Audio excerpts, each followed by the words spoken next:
এইটা ভাଟି মাল ଆଉ ସ୍ପ୍ରାଇଟ୍ ଦୁଇଟା ମିକ୍ସିଂ କରିକି ମୁଁ ପିଉଛି।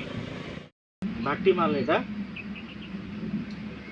ହେଉଛି ସ୍ପ୍ରାଇଟ୍ ଦୁଇଟା ମିକ୍ସ କରିବି।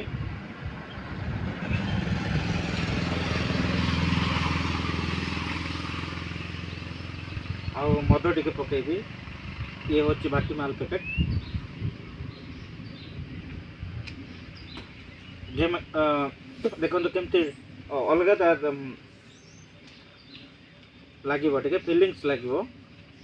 ଦେଖନ୍ତୁ ମୁଁ ପକାଇଲି ଆଉ ଟିକେ ରଖିଲି।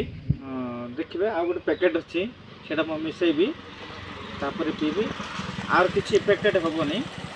ଯେଉଁଟାକି ଆପଣ ପିଇବେ ତ ସ୍ପ୍ରାଇଟ୍ ଆଉ ଆମର ଯେଉଁ ମଦ ପ୍ୟାକେଟ୍ ଯେଉଁ ଅଛି ତାର ଏକ୍ସପେରିମେଣ୍ଟ ମୁଁ ଆପଣଙ୍କୁ ଦେଖାଉଛି ଯେ ଏଇଟା ଯଦି ପିଇବେ ତ ଦେହ ପାଇଁ ସେତେ ଇଫେକ୍ଟ ପଡ଼ିବନି, ବା କିଡ଼ନୀ ଆଉ ଲିଭର ସେତେ ଇଫେକ୍ଟ ପଡ଼ିବନି। ଇଏ ହେଉଛି ଭାଟି ମାଲ, ଏଇଟା ମଦ ପ୍ୟାକେଟ୍। ଏଇଟା ମୁଁ ଗୋଟେ ନୂଆ ଏକ୍ସପେରିମେଣ୍ଟ ଦେଖାଉଛି।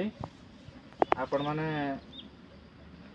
ଦେଖନ୍ତୁ ମୁଁ କେମିତି ତାରିକାରେ ମାଲ ପକାଉଛି। ଆଉ ମାଲ ସାଙ୍ଗରେ ଦେଖନ୍ତୁ ଇଏ ରଖା ହେଇଛି, ପ୍ରାଇସ୍ ରଖା ହେଇଛି। ଦେଖନ୍ତୁ ହେଲେ ଆର କେମିତି ଏକ୍ସପେରିମେଣ୍ଟ ବନା ହେଉଛି।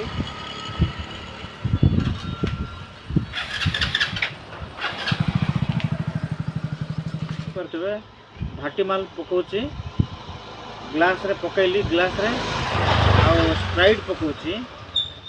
ଦେଖନ୍ତୁ ମୁଁ କେମିତି ମାଲ ଫିରୁଛି। ଆର ନୂଆ ତାରିକା।